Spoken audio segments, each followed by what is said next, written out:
Hey, welcome everybody. I decided this morning to host our time together in the most comfortable chair I could find in the house here in the living room. So that's where we're going to be today. And partly it's because out of an act of discipline and hope to bring some wisdom to some of our time together today, we watched both the Democratic National Convention, the whole thing, and we watched the Republican National Convention, whole thing, start to finish. And, and then on top of everything else going on in our culture, it just wore me out. So I'm in dire need of just, calming down and being in a moment of existential peacefulness for a bit. So I'm hoping this morning we can do a little bit of that together. I was reminded as I was getting ready for today, years ago, our congregation that I'm the pastor of kind of partnered with two other congregations, and we were able to provide sort of Sunday morning services to different churches. And each church had its own unique character to it. And so you sort of had to get used to that congregation. So I would go from my congregation that I was a part of, then I'd move into this other space with other people and experience their sort of piety and the way in which they came together as Christian community. And one of those worshiping communities was out at Rossmore. And I just had the greatest time out in Rossmore, being a part of that community. And they would finish every service all singing by heart. It was the most beautiful moment. They would sing by heart this song, Peace I Give Unto You. And it was a song based on the words of Jesus after his suffering and death and then resurrection. And he meets with his followers and he says, my peace I give unto you. Not as the world gives, but kind of as God gives us this sense of deep peace. And it took me a while to learn the song by heart.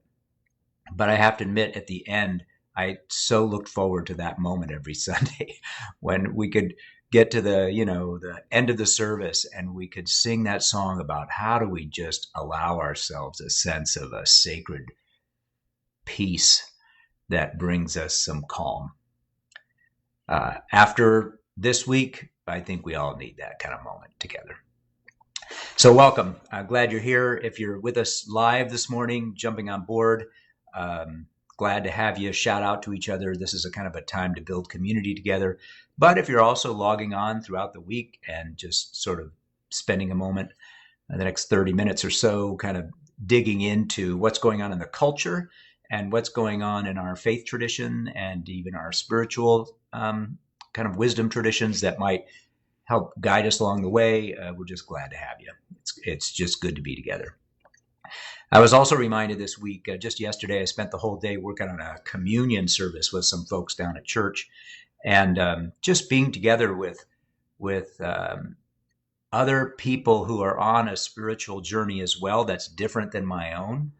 I was struck again how powerful it is to and how wonderful it will be to gather in community where we're not just all about one person's perspectives, but we spend time honoring each other's perspectives and hearing each other's stories. And while you're sort of stuck, obviously, in my journey through this digital interface, there will come a day when we can tend to the way in which sacred moves in every life. And I think that's such a richer way to engage this kind of shared journey we're on, is when we are able to kind of collaborate and collectively tend to the movement of the sacred as it manifests in so many different ways and in so many different lives. Those days are coming. I'm looking forward to the day we can get back together and do that. So today, what are we going to spend some time on today? The first thing I want to do is just start with a centering piece just to help settle you all in and settle myself in as well. And rather than light a candle, what I'd ask you to do, if you're kind of situated in a space where you can kind of let your body get centered, is to kind of conjure up an image in your mind or a moment in your own history that allowed you a sense of experiencing kind of deep peace, even though there was chaos swirling around you, or you were in a confusing time, or a dangerous time, or a threatening time, but you were able to find or experience a moment of peace in that. And I want you to do that because I think it's important to say, how do we as faithful people, as religious people, still hold a peaceful center, even as there's this kind of waves of chaos all around us, whether it be environmental chaos like we've been experiencing, or political chaos, or economic chaos, or personal chaos. You still need to have this sort of peaceful center, that you can hang out in. I'll give you my example, what I'm going to take with me in this little moment of pause. And I brought with me a small flower. I remember, and this image has stuck with me for most of my life. It was in the 60s. It was during the Vietnam War protests. And I remember seeing on television, and I don't know if it was staged or not, so I don't really know that, but there was a young woman, obviously it was the 60s, so she looked like a hippie, hair and maybe a headband, and she was sticking a daisy in the end of a barrel, into a barrel of a rifle that was being pointed at her and the other protesters. And that act of having the courage and the sort of centering peacefulness enough that in the midst of a chaotic situation, to make the decision to slide a flower into the barrel of a gun that's pointed at you, was just this awesome image that allowed me to say, it reminded me, even as a young child, what does it mean to be in a chaotic situation and hold on to the sense of peace in that. So maybe you need to conjure up an image too. I'm going to hold that image for a moment and try to feel what's that like, and just to breathe into that for a moment. And then I invite you to maybe, especially if you're just watching this, to pause the video and just conjure up a moment like that for yourself. Maybe it's a moment where you're on a long walk in the woods, and you arrive at this sense of peace because of the sounds are different than the hectic sounds of your everyday life, or floating on water, or sitting in a stream, whatever that place is, just conjured up for a minute. And let's just spend a moment there to remind our bodies, that's part of this, remind our bodies, what is it like to feel peace even in the midst of the swirling of life experiences that we are obviously exposed to so often. Okay? So I'm going to take a deep breath and just invite you to do the same. And I'm going to hold in my mind's eye, as I would invite you, whatever that image is, or that experience, that moment that reminds you how to live into that centering place of peace.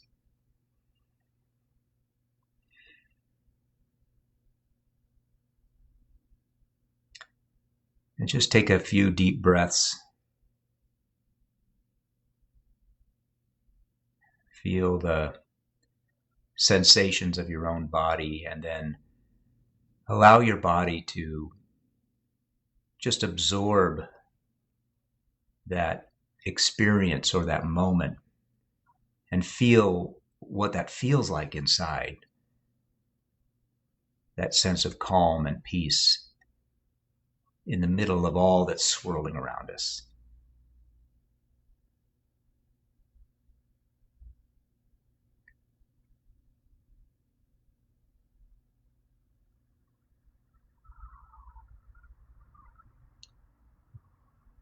Today, my hope is that you will maybe remember the paths that you need to go down to find that place deep within that is a peaceful place for you. Place where you have capacity to pause, to be more fully present for self and world.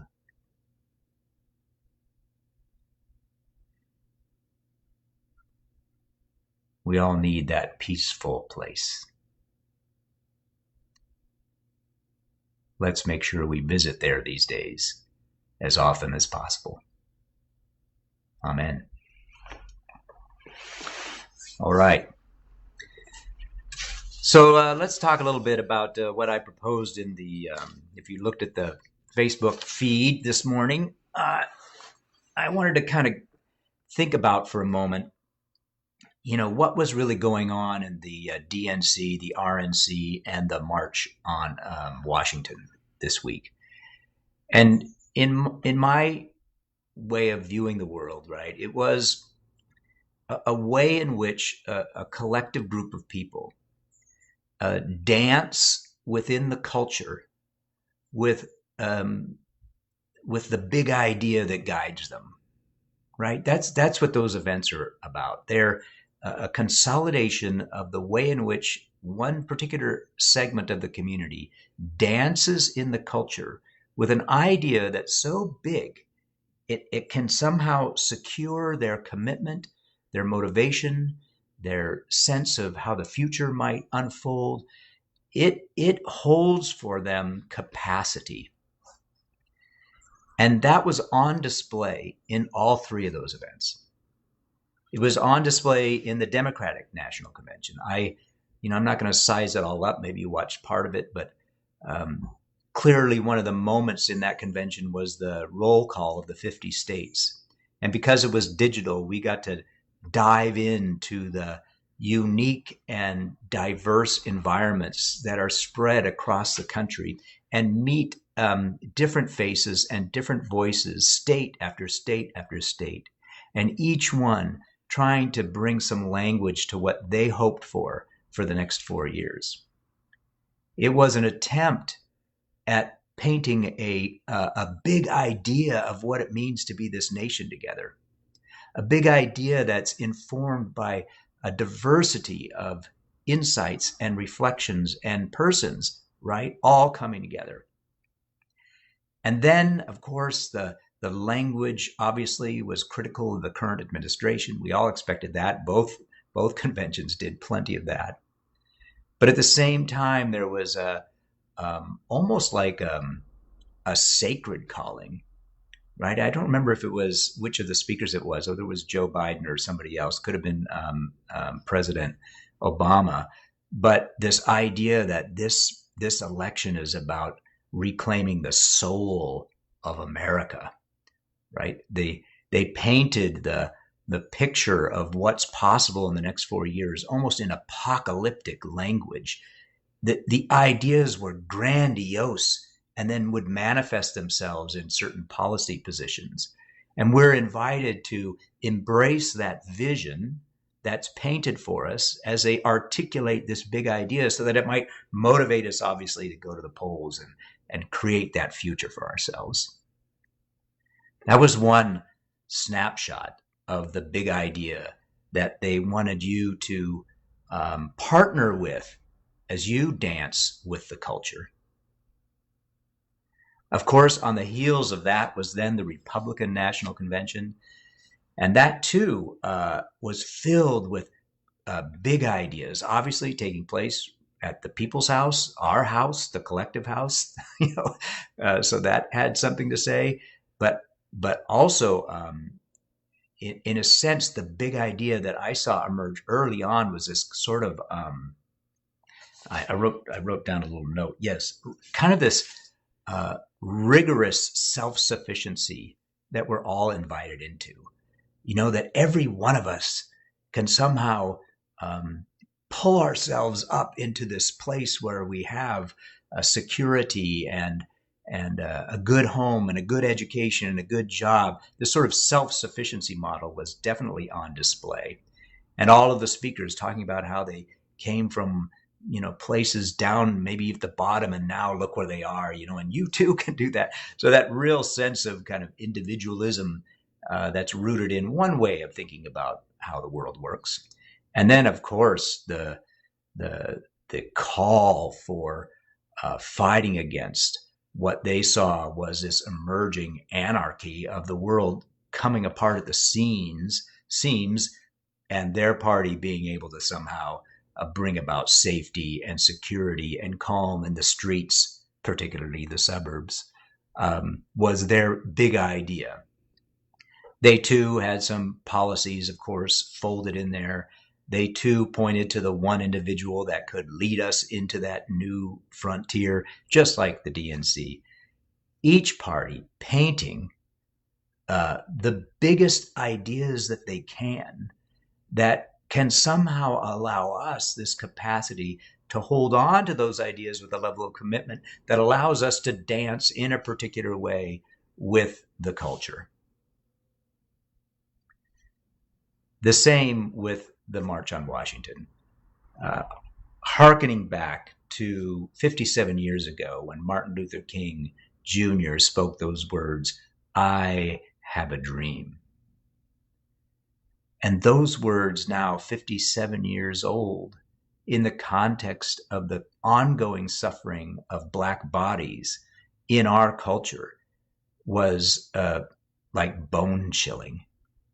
That longing, that dream has been echoing in every year since, and we can't seem to break through into a way of being together in a world that honors, all lives, obviously, but particularly the lives who have suffered so much under the system as it's in place right now.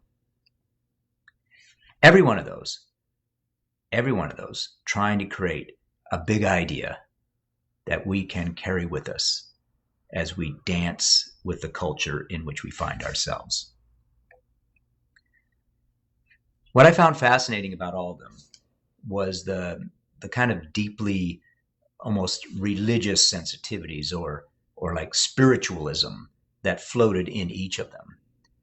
And we could spend another 30 minutes kind of exploring that. But I think more importantly, what I wanted to explore today is how do we, as people who foster kind of the landscape of our own soul, how do we absorb all of that energy and hold it in a way that allows us to have some kind of capacity for discernment or capacity to engage it in some way? And partly we can see in the Gospels the same kind of thing going on, right? We'll use the Gospel of Mark. The Gospel of Mark is an attempt of painting a picture of a big idea about God's kingdom that is weighty enough and hardy enough that allows people to dance in a new way with the culture in which they find themselves in his context. So the Gospels were kind of the same thing, right? A boiling down of that imaginative view of the world into enough of a short story that you could hold on to it and it could become your dance partner with the world. So that's what I want to look at a little bit today, is how, are there some ways in which we can use the big ideas that are floating in our religious traditions to kind of inform the way we approach this current situation that we're in, where we're having to kind of process a lot of conflicting visions of our collective journey. So I wanted to take a brief look at Mark's gospel. And I think we're studying Mark, obviously, on Wednesdays. I invite you to join us for those Zoom calls. It's an amazing gospel. But there's a couple of things that come out of that gospel that I think will help us orient. And the first one I'm calling the sort of the systemic love cycle that happens in the Gospel of Mark. The Gospel of Mark kind of reminds us of the way in which Jesus manifests an idea of what we think of now as Jubilee. And Jubilee is sort of a seventh day notion that we do this on Sundays, is that every 7 day, every seventh year, every 49th year, there is this capacity for a refresh, a restart. And Jesus was clearly one who kind of had this sort of Sabbath mentality, or this Jubilee mentality, where he understood that cultures and peoples, as they slowly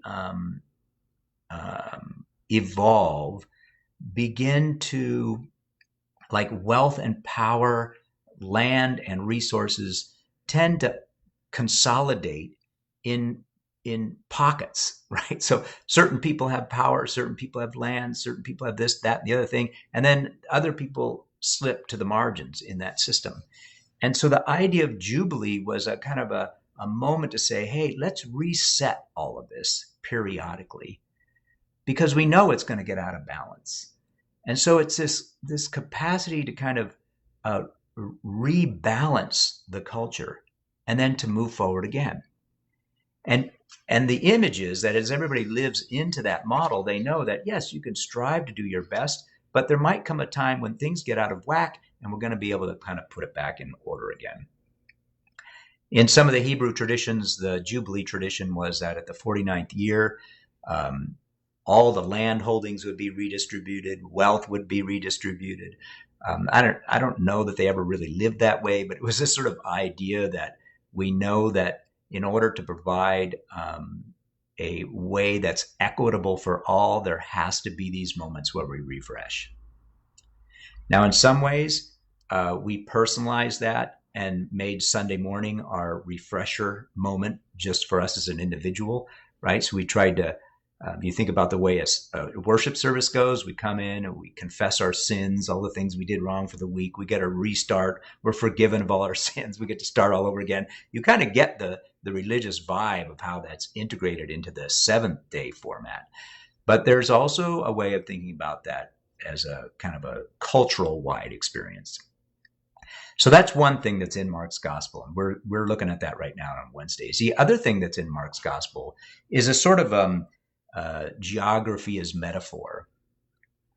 And Jesus has this way in which he invites anybody who wants to kind of hang out with him to move from one shore to another shore, to move from the center where everything you have is kind of figured out to margins where everything seems like new frontier to you.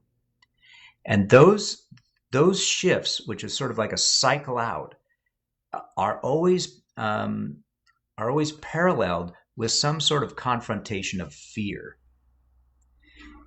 Let me give you an example. So when the followers of Jesus says, look, we're going to leave the shores of Galilee and we're going to go over to the Decapolis on the eastern side of this Galilean lake. The followers don't really want to go, right? Because they're leaving one land that they've become familiar with and they're moving into uncharted territory and a different land on the margins.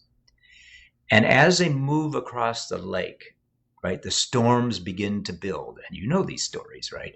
And fear begins to well up in the part of the followers, and they facing their fears, and they are telling Jesus in the boat, look, we've got to go back. We can't push on. We can't push through this fear and get to a new frontier.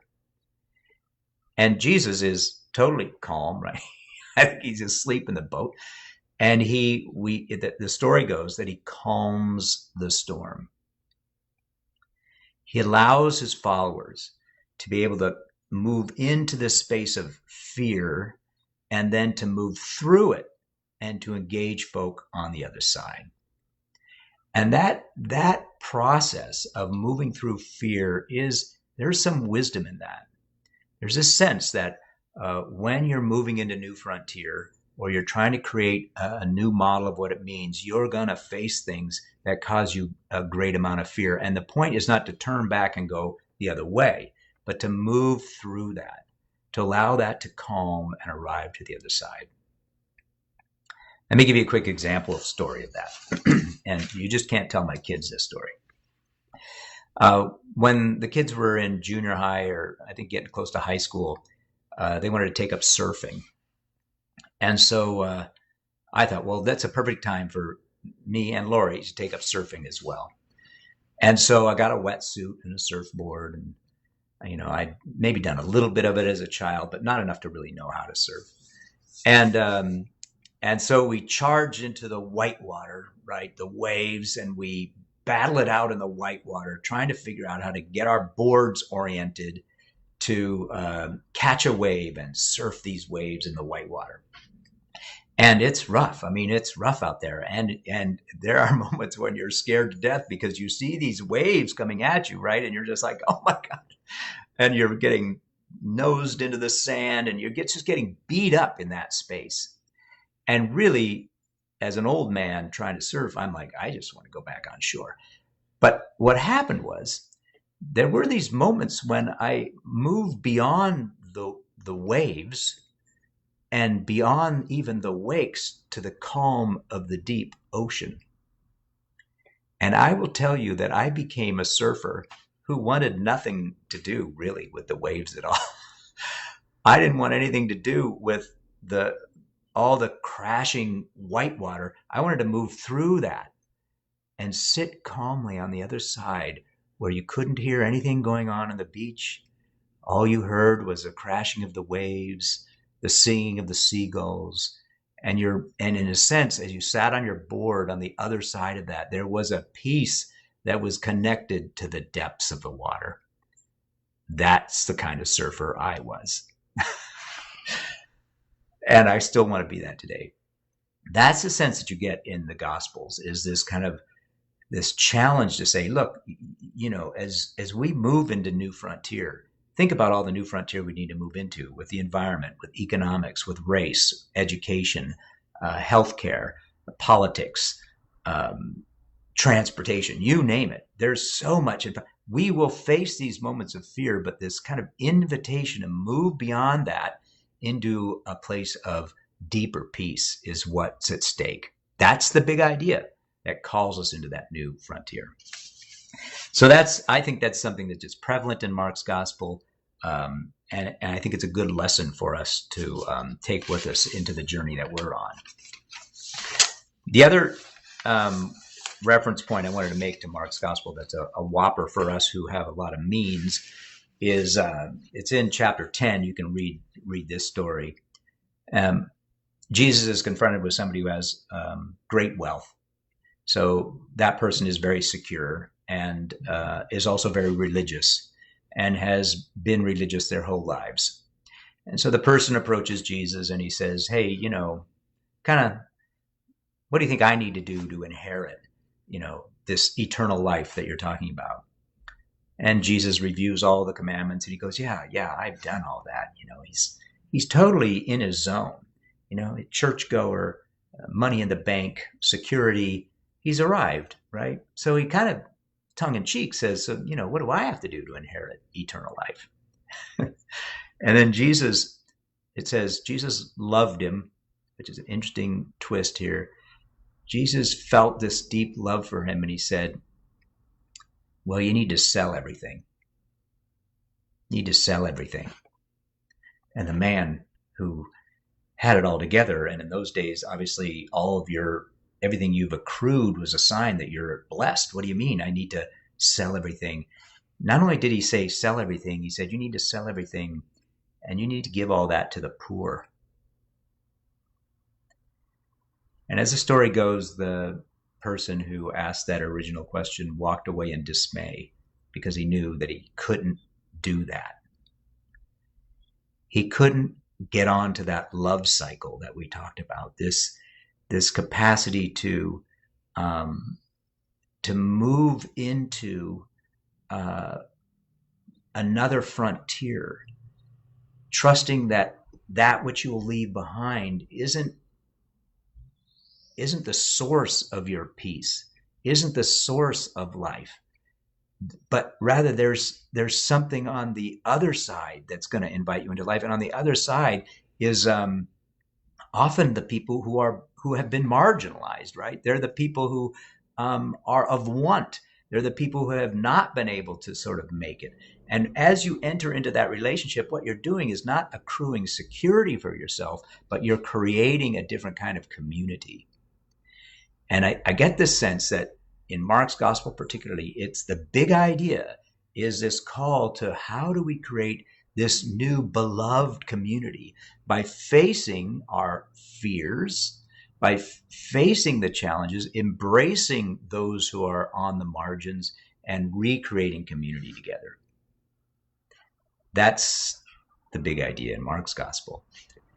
Can you dance with the culture in such a way? That's the challenge I want to leave you with today. Can you dance in the culture with some of the wisdom we've gleaned from the life and teachings of Jesus articulated in the Markan Gospels and the other Gospels? Is there a way to attend to all of the big ideas that are floating around and figure out how do we orient ourselves in this? So to close, what do I got? 30 minutes, a couple more minutes. Just three reflections, I think, that can maybe help, that I've touched on, but I just want to loop back to for today. One, know how to find your deep place. So as I sat listening to the RNC and the DNC and all the stuff I've been listening to, right, it was a lot of chatter, but the best thing about all that was then letting it sink into a place that I have some, my deep place where I can kind of rest again and allow that content to sit and percolate. And we've talked about that, but how do you find that deep place for yourself? That place where you're on your surfboard beyond the breakers, connected to something deep and meaningful. That's what it means to be religious, is to have that capacity and to nurture it. It could be on a meditation pillow. It could be in a yoga class. It could be reading the scriptures. It could be sitting in silence. You have a deep place. Tend to that place within, right? Get on your board and get there. So that's number one. I think one of the things that we can learn on how we navigate this as spiritual people is that find that deep place. The second one is, and I think this is one we need to work on, find your fearful edge. So whenever you're moving into new frontier, you've got to know that you're going to confront things that cause you fear. I know for me, I'm going to ask you when we're all over if people want to join us for a conversation about race that is trying to not just be a conversation, but activate behaviors that are different than the ones I've been behaving in before. And that's going to be a challenging conversation. And I have fear around that. That is a little bit of a fearful place for me. But know that you can move into those fearful places and move through that to something on the other side.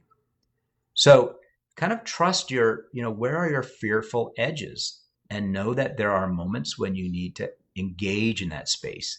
That you've got to face the waves of that are going to beat at you a bit, but you're going to be able to move through that. You're going to be able to move through that to the other side of that situation.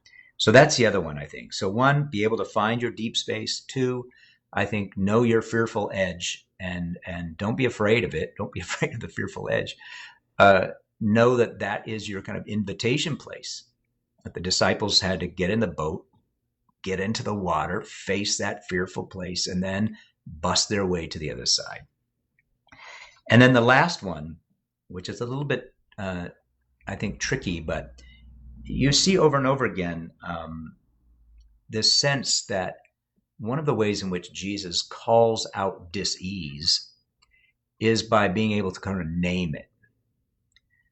And the easy example is like when he travels with the disciples from the shore of Galilee, the western shore to the eastern shore. He's in the Decapolis and he runs into someone who's obsessed with demons, right? He's in the graveyard. He's full of a demonic power.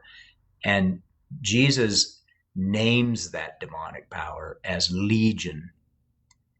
And in that act of being able to identify it, that which is holding the person hostage flees from that person into a bunch of pigs and then leaps into the sea. It's a great story. But there's this sense that finding language to name something creates new possibility. Think about the creation story, right? Adam and Eve in the garden. What do we do here? First thing they do is they begin to form relationships with their environment by providing a name for all the animals, right? There's a sense of building this different kind of community by finding the language to describe it. So be ready to enter into kind of new languaging for the experience moving forward. New words that you're going to have in your mouth and in your soul that allow you to engage it in a different way. I think that's a part of the spiritual experience. And I know that's been a part of mine as well. What are the words that will become the new language in the new frontier? Think about this one might help you too. When Jesus was confronted with a hostile situation, they were trying to tell Jesus basically that he was going nuts and that his family should basically take care of him. And Jesus says, well, wait a minute, who really are my sister and my brother? Is my sister and my brother my biological sister and my brother, or is my sister and my brother different than that? He was using, trying to reframe language to craft a different reality for himself, and how important that was in his context. That's, I think, part of the journey too. So threefold today, just some insights, I think, as we deal with the times we're in. Find your place of depth. Know your fearful edges and be willing to approach them and see what happens as you kind of journey your way through them.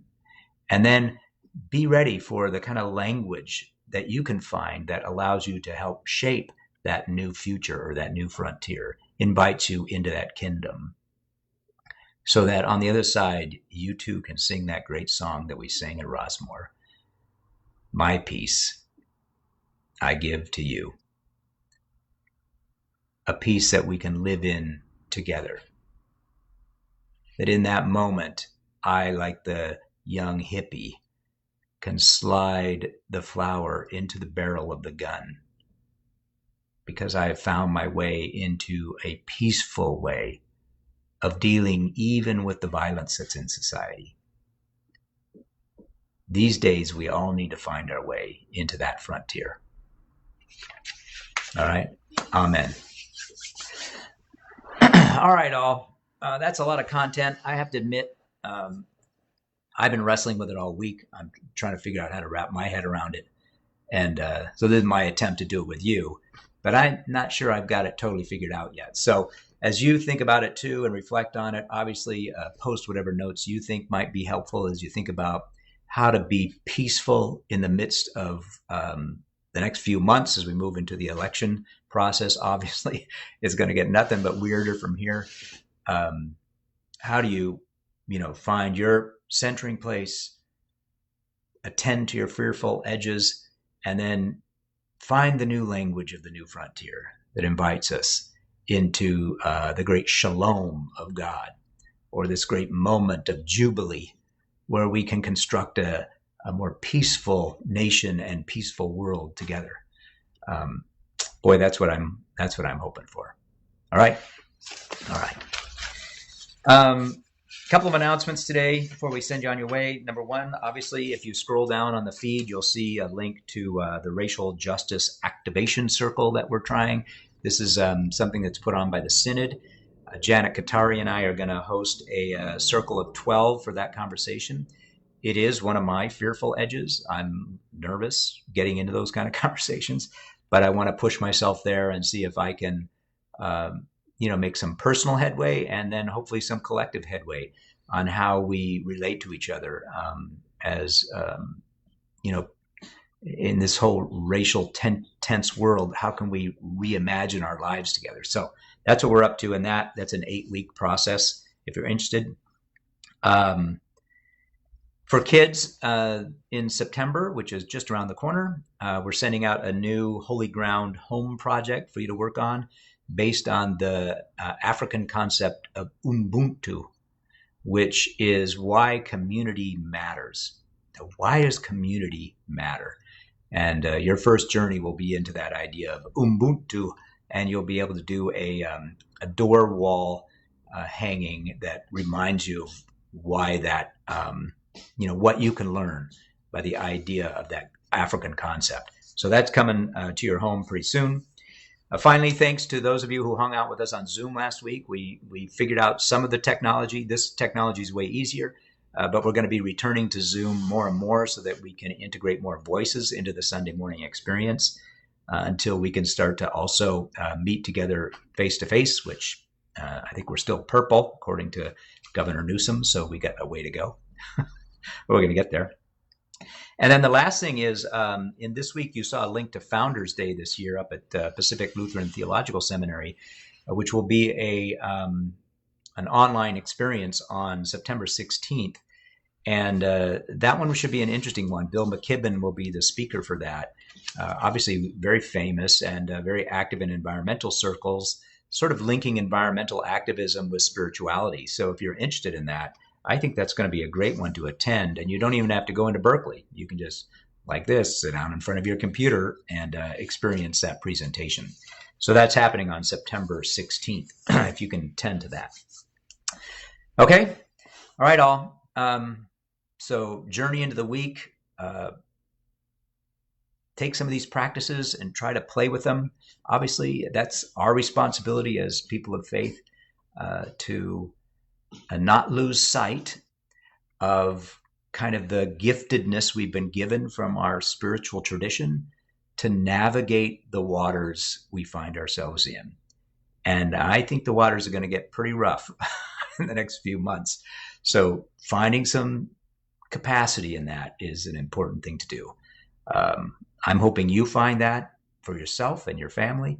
I'm looking for that as well. Together, let's get through this to some other shores. All right. Be well.